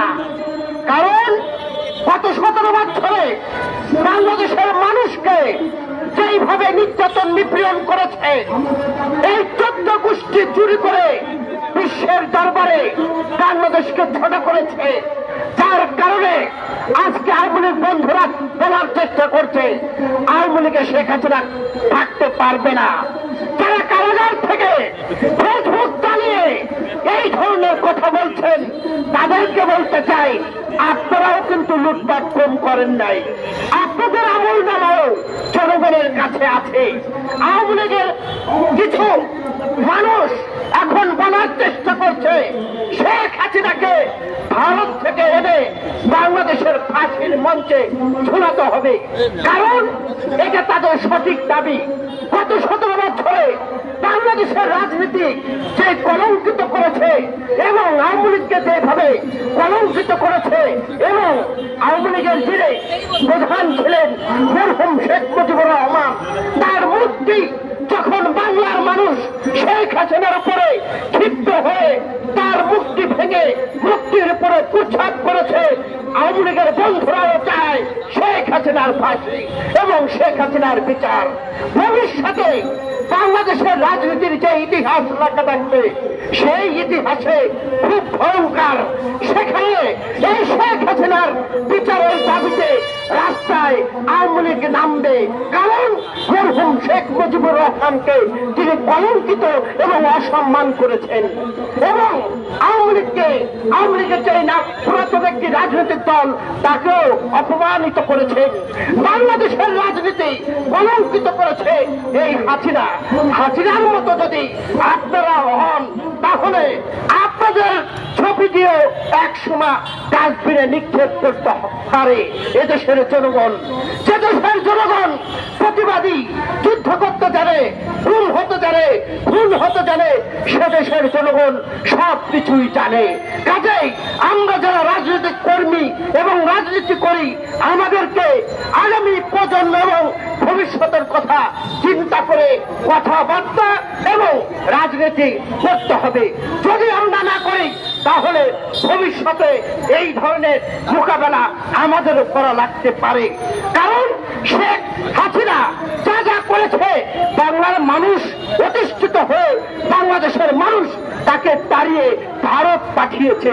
মজার যে বিষয়, আন্তর্জাতিক বিশ্ব দরবারে বিভিন্ন জায়গায় তিনি আশ্রয়ের জন্য চিঠি লিখেছিলেন, কিন্তু এই আন্তর্জাতিক বিশ্বমহল সেই চিঠিকে প্রত্যাখ্যান করেছে। কারণ তারা জানে এই শাসক দলের প্রধান যিনি ছিলেন শেখ হাসিনা, এ হলো লুটপাটকারী, ধর্ষণকারী, খুনকারী, খুনকারী এবং রাজনৈতিক কারণে ক্ষমতায় থাকার কারণে আমরা দেখেছি অনেক মানুষকে তিনি ফাঁসিতে ঝুলিয়েছিলেন। এই নিকারজনক মানুষটিকে বিশ্ববাসী গ্রহণ করে নাই, বাংলাদেশও গ্রহণ করে নাই। আজকে ভারতে বসে মোদির সাথে যৌথ প্রযোজনায় তারা কর্মসূচি দেওয়ার নামে সেলফি লিগে পরিণত হয়েছে। আজকে আমরা দেখছি ঘরে বসে সেলফি তুলে শেখ হাসিনাকে পাঠানোর চেষ্টা করছেন। আমরা অন্তর্বর্তী সরকারকে প্রশ্ন রাখতে চাই, আপনার আইন শৃঙ্খলা বাহিনীর সামনে তারা কিভাবে লিফলেট এবং সেলফি তোলে? এই দায় এই আইন শৃঙ্খলা বাহিনী এড়াতে পারে না, অন্তর্বর্তী সরকারও এড়াতে পারে না। যেখানে আওয়ামী লীগকে প্রত্যাখ্যান করেছে বাংলাদেশের মানুষ, এই অন্তর্বর্তী সরকারের দোসররা বাংলাদেশ নেতৃত্ব দিতে ব্যর্থ হয়েছে। যার কারণে আজকে আমার পিছে যে ছবি দেখছেন, আমাদের তৌহিদুল ইসলামকে তারা যৌথ বাহিনীর দ্বারা খুন করেছে। অর্থাৎ শেখ হাসিনা যেমন ভয় দেখিয়ে আমাদেরকে দাবিয়ে রাখার চেষ্টা করত, অন্তর্বর্তী সরকারের দোসররাও এখন উঠে পড়ে লেগেছে বিএনপি ঠেকাও এবং ভয়ভীতি দেখিয়ে ওদেরকে দাবিয়ে রাখো। আমরা তাদেরকে বলতে চাই, গত 17 বছরে আমরা শেখ হাসিনার চোখ রাঙানো শাসন শোষণকে উপেক্ষা করে বারবার কারাগারে যে রাজপথে ছিলাম, চুরি করেছিলাম না। কাজেই ভয় দেখানোর চেষ্টা করবেন না, চোখ রাঙিয়ে কথা বলার চেষ্টা করবেন না। আপনারা পার্টি নামের সেই রাজনৈতিক দলকে উৎসাহিত করেছেন। বাংলাদেশের মানুষ ভেবেছিল ডক্টর ইউনূস একজন নিরপেক্ষ মানুষ, কিন্তু তিনি আজকে বিতর্কিত কথা বলে আজকে সারা বিশ্বে বিতর্কিত হয়েছেন। কারণ সে এই ডক্টর ইউনূসের একটি লোক, সেই লোকটা হলো এই বিএনপিকে যদি ঠেকানো যায়, কিংস পার্টিকে যদি রাষ্ট্র ক্ষমতায় আনা যায়, উনি রাষ্ট্রপতি হতে পারবেন। কারণ উনার রাষ্ট্রপতি হওয়ার অনেক খায়েশ, কিন্তু যেই রক্তের উপরে দাঁড়িয়ে আজকে শাসন করছেন উনি বুঝতে পারেন নাই এবং উনি মনে নাই এবং ওনার খায়েশ জাগেনি এই আহত পরিবার যারা আছে তাদের সুচিকিৎসার ব্যবস্থা করা। আজকে এই আহত পরিবাররা রাস্তায় নেমে আকুতি করছে এবং রাস্তায় নেমে দাবি দেওয়া প্রত্যাশার জন্য সরকারকে বলার চেষ্টা করছে। আমরা অন্তর্বর্তী সরকারকে বলতে চাই, আপনারা 6 মাসে কি সংস্কার করেছেন? সংস্কার একটাই করেছেন, সেটা হলো লুটপাট। সংস্কার একটাই করেছেন, ক্ষমতায় কিভাবে ঠেকানো যায়, বিএনপি কিভাবে ঠেকানো যায়। বিএনপি যখন নির্বাচনের কথা বলে তখনই ওনাদের গায়ে চালা ধরে যায়, আগুন লেগে যায়। বিএনপির একটা দাবি, সেটি হলো গত 17 বছরে বাংলাদেশের মানুষের ভোটের অধিকারের জন্য রাজপথে জীবন দিয়েছে। কে নির্বাচনের পরে ক্ষমতায় আসবে আর না আসবে এটা বিএনপির মুখ্য বিষয় নয়। বিএনপির মুখ্য বিষয় হলো এদেশের মানুষের ভোটের অধিকার ফেরত দেওয়া, এটাই হলো আমাদের দাবি। কিন্তু অন্তর্বর্তী সরকার এই জাতীয় নির্বাচনকে নিয়ে কালক্ষেপণ করার চেষ্টা করছে। আমরা তাদেরকে বলতে চাই, এই নির্বাচন নিয়ে যদি কেউ কালক্ষেপণ করার চেষ্টা করেন তাহলে তাদেরকে কিভাবে রুখে দিতে হয় আমরা ভালো করে জানি। কাজেই বাংলাদেশের মানুষকে নিয়ে ষড়যন্ত্র করার চেষ্টা করবেন না। সকলকে ধন্যবাদ জানিয়ে আমি আমার কথা শেষ করছি। দেখা হবে রাজপথে, কথা হবে প্রোগ্রামে, হয় লাশ না ইতিহাস। আল্লাহ। আমাদের মাঝে এখন প্রধান অতিথি জনাব মাহমুদ আমাদের মাঝে উপস্থিত হয়েছেন। আমাদের প্রিয় নেতা, গণমানুষের নেতা, নাগরিকত্বের সংগ্রামী সভাপতি, আমাদের সকলের প্রিয় জনাব মাহমুদুর রহমান মান্না ভাই, যার অপেক্ষায় আমার সাংবাদিক বন্ধুরা 2 থেকে 3 ঘন্টা দাঁড়িয়ে আছেন। আমরা দুঃখ প্রকাশ করছি। সকলকে ধন্যবাদ জানিয়ে এ পর্যায়ে বক্তব্য নিয়ে আসবেন আজকের সভাপতি, আমাদের সকলের প্রিয় জনাব গিয়াসউদ্দিন খোকন ভাইকে তার বক্তব্য দেওয়ার জন্য আহ্বান জানাচ্ছি। বিসমিল্লাহির রহমানির রহিম। জিয়াউর রহমান সমাজ কল্যাণ পরিষদ কর্তৃক আয়োজিত আজকে এই প্রতিবাদ সমাবেশে প্রধান অতিথি হিসেবে উপস্থিত আছেন নাগরিক ঐক্যের সভাপতি এবং নাগরিক ঐক্যের সভাপতি আমাদের সকলের প্রিয় জনাব মাহমুদুর রহমান মান্না ভাই, উপস্থিত আছেন যে রোমান সমাজ কল্যাণ পরিষদের বিভিন্ন পর্যায়ের নেতৃবৃন্দ এবং রকিবুল ইসলাম রিপন সহ জাতীয় নেতৃবৃন্দ, সাংবাদিক ভাই ও বোনেরা, আপনারা আমার শুভেচ্ছা অভিনন্দন গ্রহণ করুন। যে বন্ধুরা আমার, আমরা দীর্ঘ আন্দোলন সংগ্রাম করেছি, বৈষম্য বিরোধী আন্দোলন করেছি, সরকার পতনের আন্দোলন করেছি, এই সরকারের আওয়ামী লীগের দুঃশাসন দুর্বৃত্তায়নের বিরুদ্ধে আন্দোলন করেছি, আওয়ামী লীগের অপশাসনের বিরুদ্ধে আন্দোলন করেছি, খুন খুনের বিরুদ্ধে আন্দোলন করেছি। আজকে আমরা যখন দেখেছি ওই ফ্যাসিবাদ এবং ফ্যাসিডি বেগম যখন পালিয়ে গেছে, তখন এক ধরনের আরস্তে ফ্যাসিবাদের জন্ম দিয়েছে। বাংলাদেশের ইতিহাসে সবচেয়ে দুর্নীতিবাদ এবং লুটফাটকারী শেখ হাসিনা এই পালিয়ে দেওয়ার মাধ্যমে আরস্তি দোষরের জন্ম দিয়েছে।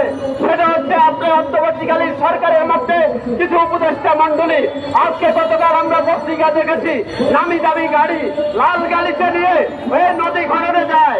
এই উপদেষ্টার কাছে কষ্ট, জনগণের ট্যাক্সের টাকা দিয়ে আপনার নামি দামি গাড়ি শাড়ি পরিয়ে আপনার খাল খনন করতে যান, এটা আপনার লজ্জা সরব লাগে না? আজকে রেমিটেন্স যোদ্ধাদের দৃষ্টি আকর্ষণ করে রেমিটেন্স যোদ্ধাদের পক্ষে আমি বলতে চাই, আমরা গত কিছুদিন দেখেছি আমাদের প্রবাসী ভাইরা রেমিটেন্স করায় এদেশের উন্নয়নে অংশগ্রহণ করছে, অথচ আসিফ নজরুল সাহেব আপনারা বলেছেন এই বিদেশিদেরকে সর্বোচ্চ সম্মান দিবেন। আজকে সম্মান দিয়ে বিমানের ভাড়া বাড়িয়ে আপনি তাদের বুকে ব্রেক বাড়িয়ে দিচ্ছেন। ওই উপদেষ্টা আসিফ নজরুল সহ আপনাদেরকে বলতে চাই, আপনারা যতদিন পর্যন্ত এই জনগণের সরকার গঠিত না হবে, আপনারা অনভিজ্ঞ, আপনি শিক্ষক মানুষ, আপনাদের রাজনীতিতে আসার কোন প্রশ্নে আসে না। আপনাদেরকে দায়িত্ব দেওয়া হয়েছে একটি অবাধ সুষ্ঠু গ্রহণযোগ্য নির্বাচন করার এবং রাষ্ট্র সংস্কার করা, রাষ্ট্র মেরামত করা, রেখে দেওয়া আওয়ামী লীগের ব্যবস্থাদেরকে সরিয়ে একটি অবাধ সুষ্ঠু প্রশাসন নিয়োগ করা। আজকে আপনাদের ভূমিকা দেখে আমাদের খুবই লজ্জা লাগে। আপনাদের বিরুদ্ধে কথা বলতে হয়, এটা কোন ধরনের অসভ্য না? আমরা এই ডক্টর ইউনূসের নেতৃত্বে যে অন্তর্বর্তীকালীন সরকার গঠিত হয়েছে, সেই অন্তর্বর্তীকালীন সরকার সহ বিএনপি সহ সমমনা রাজনৈতিক দলের সমর্থনে গঠিত হচ্ছে। আজকে আপনাদের কর্মকাণ্ড দেখে আমাদের লজ্জা হয়, কষ্ট হয়। আপনারা কেন এই আওয়ামী লীগের দোষকদেরকে সরাতে পারেননি? আজ বাংলাদেশের গুরুত্বপূর্ণ সচিবালয় সহ বিভিন্ন সেক্টরে, বিভিন্ন বাহিনীতে আজকে আওয়ামী লীগের দোষরা বসিয়ে এই যে ধরনের ন্যাক্কারজনক ঘটনা ঘটছে। এই শুধু আমার নোয়াখালীর একটা যুব দলের নেতা এই নিরহংকার এবং তার সেই আন্দোলন সংগ্রামে এই আওয়ামী লীগ ফাঁসিবাদের মিথ্যা মামলা হামলা খেয়ে পথ ছাড়া বাড়ি ছাড়া হয়েছে। কিন্তু অত্যন্ত দুঃখের বিষয় এবং পরিতাপের বিষয়, সেই দিন যৌথ বাহিনী, এরা কি যৌথ বাহিনী, এরা কি রাষ্ট্রীয় বাহিনী? আমি মনে করি এটা আত্মঘাতী, এটা একটা ভয়াবহ ষড়যন্ত্র। এই আওয়ামী লীগ রেখে গেছে যে ধরনের প্রশাসনিক কর্মকর্তারা, তাদেরকে আজকে তারা বিএনপির নেতা কর্মীদেরকে টার্গেট করে তাদেরকে হত্যা করা হয়েছে। এবং তারা কি আমাদেরকে ভয়ভীতি দেখাচ্ছে আওয়ামী লীগের মতো যে উপদেষ্টারাও আজকে রাষ্ট্রীয় বাহিনী কেন একটা তাজা বুকের এই যুব দলের নেতাকে হত্যা করবে? আপনারা সেদিন দেখেছেন কুমিল্লাতে এই শহীদকে হত্যা করেছে। এই শহীদের নামে শহীদ ওই এলাকার একটা শান্ত শিক্ষা এবং রাজনৈতিক কর্মী, তার পরিচয় হচ্ছে সেই যুব দল করে। তাই বলে তাকে ধরে নিয়ে তাকে ওখানে নির্মমভাবে যে বিভীষিত অবস্থায় নৃশংস হত্যা করেছে। এই হত্যার বিচার করতে হবে। এই হত্যার যদি বিচার না করা হয়, আমরা পরদিন দেখেছি ওই কমান্ডারের দায়িত্ব থাকা কমান্ডারকে সরিয়ে দেওয়া হয়েছে, তাকে সরিয়ে দিলে হবে না। আপনারা সেনাবাহিনী বলে আপনাদেরকে বিচার করা যাবে না কেন?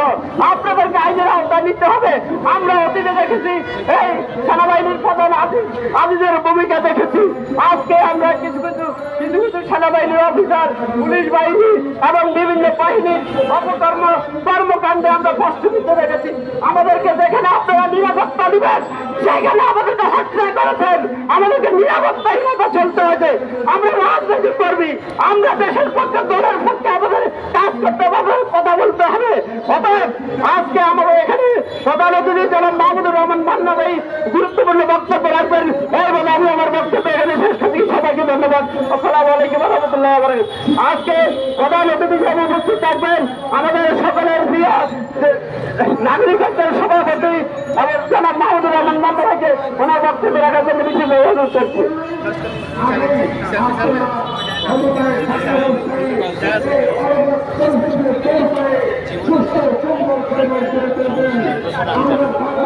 সভাপতি ভাই আমি একটু লাভালাম আমার সংগ্রামী নেতৃবৃন্দ, মাইকে যেরকম বলা হলো, বিশেষ করে ফটো সাংবাদিকরা 2-3 ঘন্টা ধরে অপেক্ষা করে আছেন। খবর খারাপ। তাদের প্রতি শ্রদ্ধা, কৃতজ্ঞতা, সাথীরা বন্ধুরা পাওয়ার করছে। তৌহিদ মারা গেছে, আপনারা জানেন। কিভাবে মারা গেছে তাও আপনারা পত্রিকায় পড়েছেন। এই ঘটনার প্রতিবাদ জানাবার কোনো ভাষা আমার কাছে নাই। আমি আপনাদের কাছে আন্তরিকভাবে বলছি, সব কাটি দেবো 5 আগস্টের পর থেকে এই ঘটনা ঘটার আগের দিন সব বের করে দেবো। একবার আমার মনে হয়নি যে এই সরকারের আমলে এই রকম একটা নৃশংস ঘটনা ঘটতে পারে। এমন যদি হতো, মিছিল করবার সময় হঠাৎ গুলিতে মাইক ভালো হয়ে গেল। তৌহিদ মারা গেছে, অথবা মারামারি হয়েছে, সেই মারামারিতে লাঠির বাড়িতে অস্ত্রের আঘাতে সে মারা গেছে, সেটাও হয়তো একভাবে মারা যেত। কিন্তু যৌথ বাহিনী বাড়ি থেকে চলে নিয়ে গেছে। জেনে শুনে তো জেনে শুনে নিয়ে গেছে, এবং তারপরে তার লাশ যখন পাওয়া গেছে তখন সেই লাশের পেটের পিছে শরীরের বিভিন্ন জায়গায় আঘাতের চিহ্ন পাওয়া গেছে। আমি এই সরকারের কাছে বলি, এই সরকারের স্বরাষ্ট্রমন্ত্রীর কাছে বলছি, এই সরকারের যত উপদেষ্টা আছেন, প্রধান উপদেষ্টা আছেন, প্রত্যেকের কাছে বিনীতভাবে অনুরোধ করছি, এই জন্য আপনারা আপনাদের ব্যাখ্যা প্রদান করেন। কেন তাকে উঠিয়ে নিয়ে যাওয়া হয়েছে? কেন তাকে নির্যাতন করা হলো? কেন তার শরীরে এতগুলো আঘাতের চিহ্ন? আপনারা কি আওয়ামী লীগ?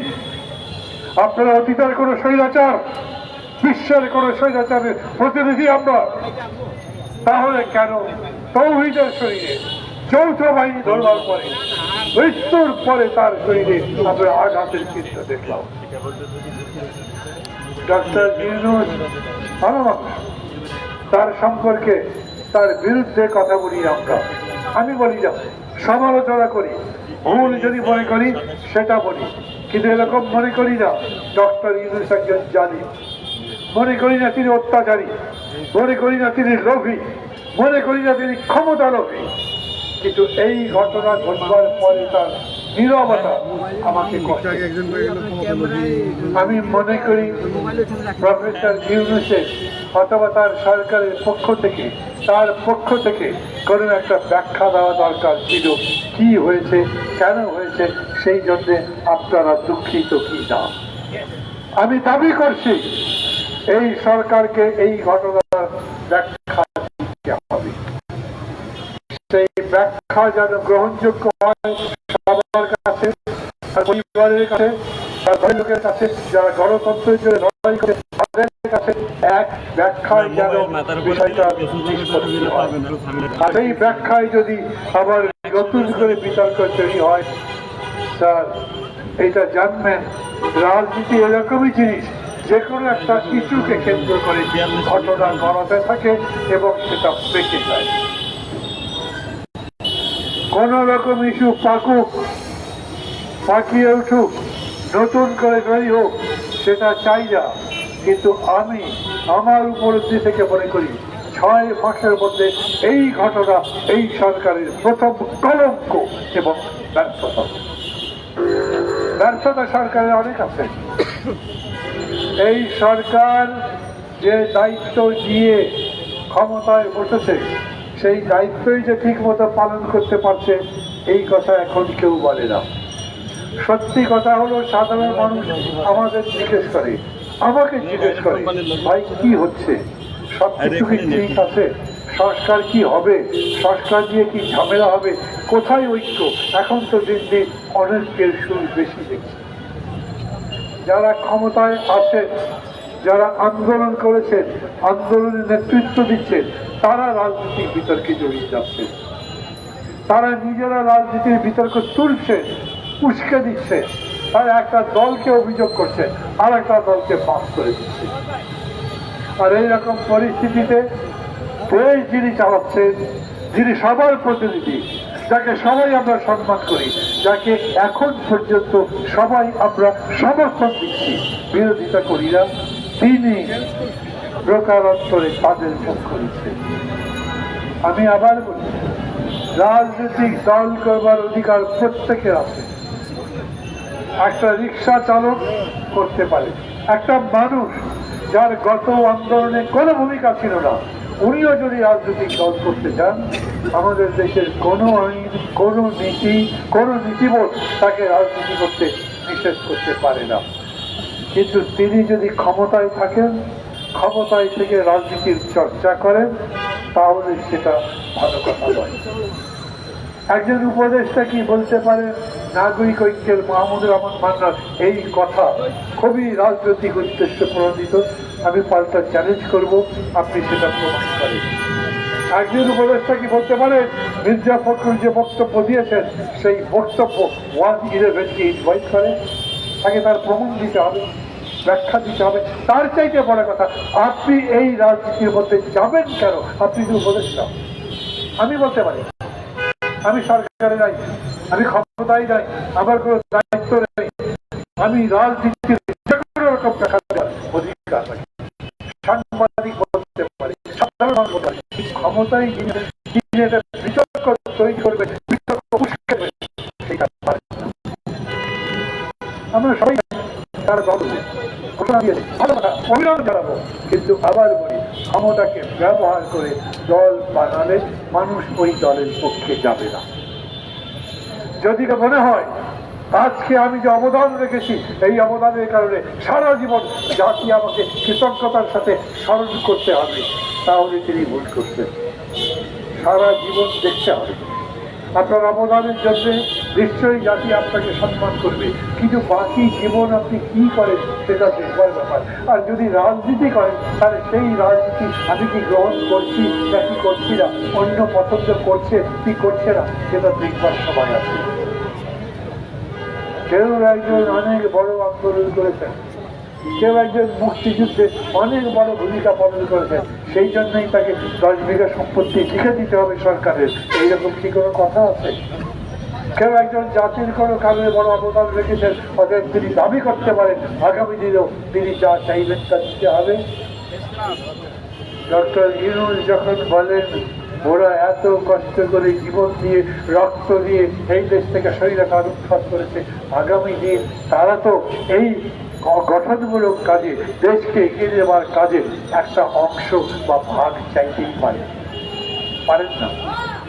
তার চাইতে বড় কথা, ডক্টর ইউনূস এই কথা বলতে পারেন না যে আমি ওরা যে রাজনৈতিক দল করতে চাই, তাদের জন্য সুযোগ তৈরি করে দিতে চাই। প্রধান উপদেষ্টার কোন রাজনৈতিক দলের জন্য বিশেষ সুযোগ তৈরি করবার ক্ষমতা নাই। নাগরিক ঐক্যের জন্য সুযোগ করে দিতে পারেন। প্রধান উপদেষ্টার কাছে আমি যদি যাই, করে একটা ঘর পরিত্যক্ত সম্পত্তি আছে আমার অফিসটাই, মেহরবানি করে আমাকে এই ঘরটা আপনি লিজ দেন, উনি হয়তো করতে পারেন। এরকম করে লিজ আমি এক সময় নিয়েছিলাম, অনেকেই লিজ দিয়ে তাদের পার্টি অফিস করেছেন, কিন্তু বিশেষ সুবিধা বলতে এটা বোঝায় না।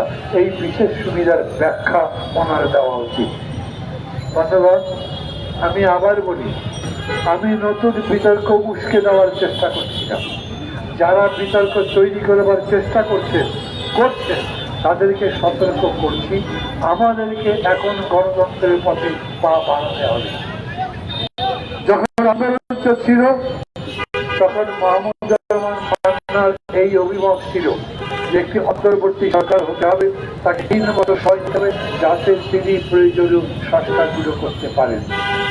আমি আজকে আপনাদের সামনে দাঁড়িয়ে বলছি, এখন আমি চাই যত তাড়াতাড়ি সম্ভব নির্বাচন দিয়ে দেওয়া। কারণ কথাবার্তা উল্টাপাল্টা হচ্ছে, কারণ যারা আন্দোলন করছেন তাদের সাথে অন্য আন্দোলনকারী শক্তি বিভেদ বাড়ছে। এই দিক দিয়ে জাতীয় ঐক্য বলছে, প্রতিনিয়ত ঐক্য দুর্বল হবার মতো ঘটনা ঘটছে। দেশে জিনিসপত্রের দাম বাড়ছে, কোনো বিনিয়োগ হচ্ছে না, মানুষের চাকরি হচ্ছে না। তার চাইতে বড় কথা, কত বড় লজ্জার ঘটনা, এই প্রেস ক্লাবের এই জায়গাতে পতিত স্বৈরাচার রিফ্লেক্স বিতরণ করছে। আমি আজকের পেপারে দেখলাম, গতকাল টিভিতে বলছে সরকারের কর্মকর্তা তাদের প্রেস উইং, তারা বলেছেন এরপরে যদি কেউ এটা করে রিফ্লেক্স বিতরণ করার মতো ঘটনা, তাহলে তাদেরকে গ্রেফতার করা হবে। মানে এই প্রজ্ঞাপন গতকাল জারি করলেন, তার আগে পর্যন্ত লিফলেট ডিস্ট্রিবিউশন করা, বিক্ষোভ করা তাদের জন্য জায়েজ ছিল। কি করেছে গত 6 মাস? যখন লিফলেট ডিস্ট্রিবিউশন করা হবে ওরা কি করতে চুরি করে করেছে, ওরা তো ঘোষণা দিয়েছে। সেই ঘোষণা সোশ্যাল মিডিয়াতে এসেছে, তখন ব্যবস্থা নিলেন না কেন? নাকি খুবই দ্বিধার মধ্যে আছে, কি করবো ওদের দিয়ে? ইনক্লুসিভ পলিটিক্স করবে, অন্তর্ভুক্তি রাজনীতি করবে, তাদেরকেও নিয়ে রাজনীতি করতে চান। তারপরে প্রপোর্শনের ভোট করবেন, সংখ্যানুপাতিক ভোট। আপনি কি হিসাব করেছেন এই সংখ্যানুপাতিক ভোট যদি হয় তাহলে তারা ভোট কতগুলো পেতে পারে? একটা দল, অনেক বছরের দল, ডুবতে ডুবতেও তার অনেক শাখা প্রশাখা থাকে। আর একটা নতুন দল সবচেয়ে বড় সম্ভাবনা হলেও তার অত বড় শাখা প্রশাখা নাই। অতএব ভাবতে হবে, যদি এশিয়ার নয় শুধু ইউরোপের দেশগুলো পর্যন্ত মানবতা বিরোধী অপরাধের কারণে রাজনৈতিক দলগুলোকে নিষিদ্ধ করে থাকতে পারে, এখন পর্যন্ত সেই সমস্ত দল মাথা চাড়া দিয়ে উঠতে পারে। আমাদের দেশে কি বিবেচনায় তাদের জন্য আপনি অন্তর্ভুক্তিমূলক রাজনীতি করছেন? যদি এমন হতো ওই দল বুঝতে পেরে থাকতো যে তারা অন্যায় করেছে, তারা অনুতপ্ত হতো, তারা ক্ষমা চাইতো, মানুষের কাছে বলতো আমরা একটা সুস্থির রাজনীতি, ভালো রাজনীতিতে ফিরে আসতে চাই, আমাদের সুযোগ দেওয়া হবে, সেটা একটা কথা। কিন্তু তারা একই কথা বলছে। এই যারা আন্দোলন করে তাদেরকে ক্ষমতায় থেকে সরিয়েছে, তাদেরকে কচি কাঁচার দল বলছে।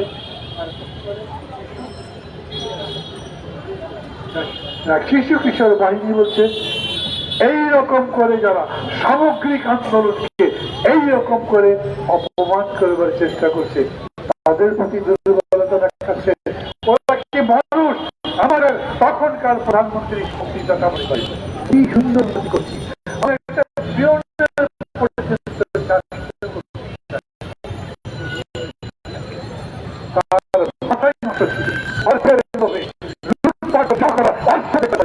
তার মাথা করছি, নাহলে কোন প্রধানমন্ত্রী আমার বিলিয়নের 400 কোটি টাকা ও হেলিকপ্টারে বাসে চড়ে যায়, ভাবতে পারে এইরকম কথা বলে। তার সেই মন নিয়ে সেই প্রতি আগুন আবার বাংলাদেশে জ্বালিয়ে যায়। এখন বুঝে কাজ করে। আমি বলি আমাদের কাছে তাড়াতাড়ি নির্বাচনের কথা বলি কেন? বলি এই জন্যে দেরি হতে থাকলে জিনিসের দাম যদি আরো বাড়ে, কোনদিন মানুষ মিছিল করবে, সেই মিছিলে এই পতিত স্বৈরাচার তার সমস্ত শক্তি নিয়োগ করবে, ঠেকাতে পারবেন না। আপনাদের পুলিশ এখন পর্যন্ত ঠিক করতে পারেননি, প্রশাসন এখনো ঠিক করতে পারেননি। আপনারা পুলিশকে কেন, আপনারা কোনো জায়গাতে উল্লেখযোগ্য কোনো অবদানও দেখাতে পারেননি। তারপরেও আপনাদের বিরুদ্ধে আমরা মাঠে নামিনি।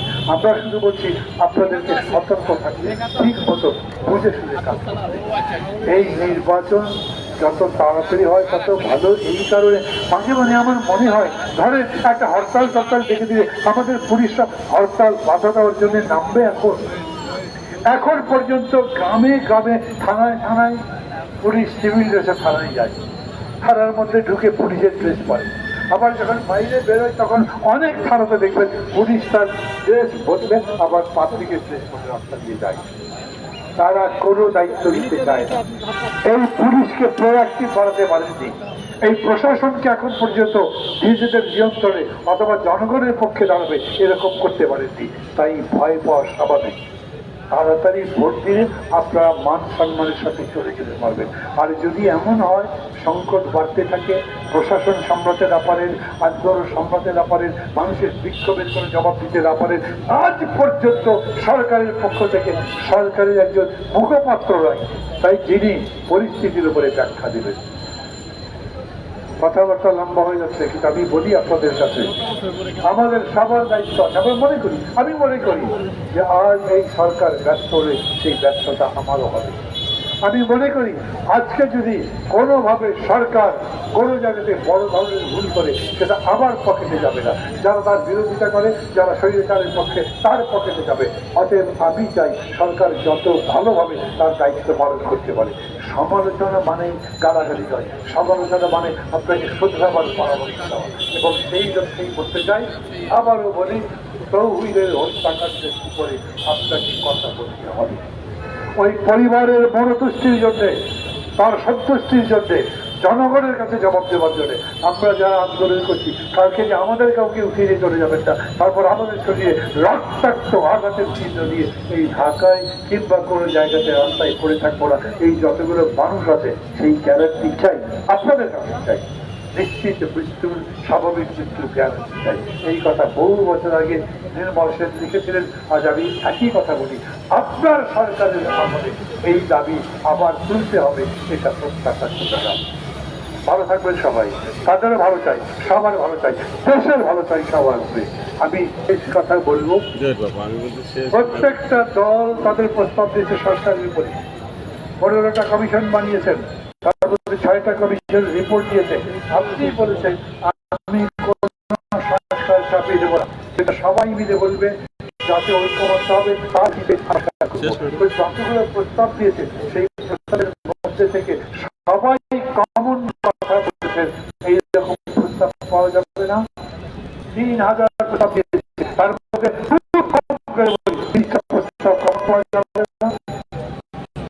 আপনি যেমন আলোচনা শুরু করছেন কমিশনের বিষয়টা দীর্ঘসূত্রিতা যেন করা হয় আপনার কাছে, যাতে আপনি সুচারুরূপে বিজ্ঞান ভিত্তিতে সবার মন জয় করে এই সংস্কারের কাজে যেতে পারেন। সেই পথে থাকুন, সাফল্য কামনা করছি। খোদা হাফেজ। ধন্যবাদ মাহবুবুর রহমান মান্না ভাইকে, মূল্যবান বক্তব্য রাখার জন্য। এখানে আজকে সভা